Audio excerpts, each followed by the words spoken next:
നമസ്കാരം. ഫുക്രിയിലേക്ക് സ്വാഗതം.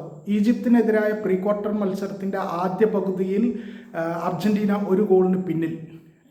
15ാമത്തെ മിനിറ്റിൽ ഇബ്രാഹിമാണ് ഈജിപ്തിന് വേണ്ടി ഗോളടിച്ചത്. അതിമനോഹരമായ ഹെഡറായിരുന്നു.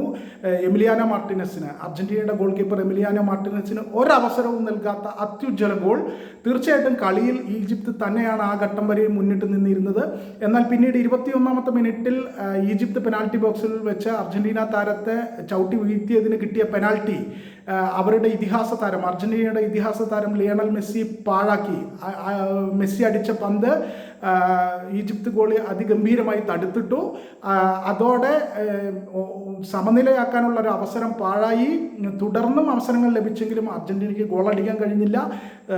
നിലവിലെ ലോക ചാമ്പ്യന്മാരെന്ന നിലയിൽ അർജന്റീന മോശം കളിയാണ് കളിക്കുന്നത്. തീർച്ചയായിട്ടും ഈജിപ്തിനെതിരായ പോലെ ഒരു ടീമിനെതിരെ കളിക്കുമ്പോൾ കാണിക്കേണ്ട ഒരു ആക്രമണോത്സുകതയും ഇതുവരെയും ഈ പകുതി അവസാനിക്കുന്നതുവരെയും അർജന്റീന കാണിച്ചിട്ടില്ല. എന്നാലും അവർക്ക് അവസരങ്ങൾ ലഭിച്ചു, പക്ഷെ അതൊക്കെ പാഴാക്കി. പെനാൽറ്റി അടക്കം കിട്ടി, അതും പാഴാക്കി. ഈജിപ്ത് തീർച്ചയായിട്ടും ഒരു ഗോളിന് മുന്നിട്ട് നിൽക്കാൻ അർഹിക്കുന്നു. ഈ മത്സരത്തിൽ ആദ്യ പകുതിയിൽ ഈജിപ്ത് ഈ ഒരു ഗോൾ അടിച്ച് മുന്നിൽ നിൽക്കാൻ അർഹത ഉണ്ടവർക്ക് എന്നുള്ളതാണ് യാഥാർത്ഥ്യം. അർജന്റീന തീർത്തും നിറമങ്ങിപ്പോയ, തീർത്തും ഉത്തരവാദിത്വത്തോടെ കളിക്കാതിരിക്കുന്ന അർജന്റീനയാണ് കാണുന്നത്. എന്തായാലും ഈജിപ്ത് അവർ അർഹിച്ച നിലയിൽ മുന്നിട്ട് നിൽക്കുന്നു.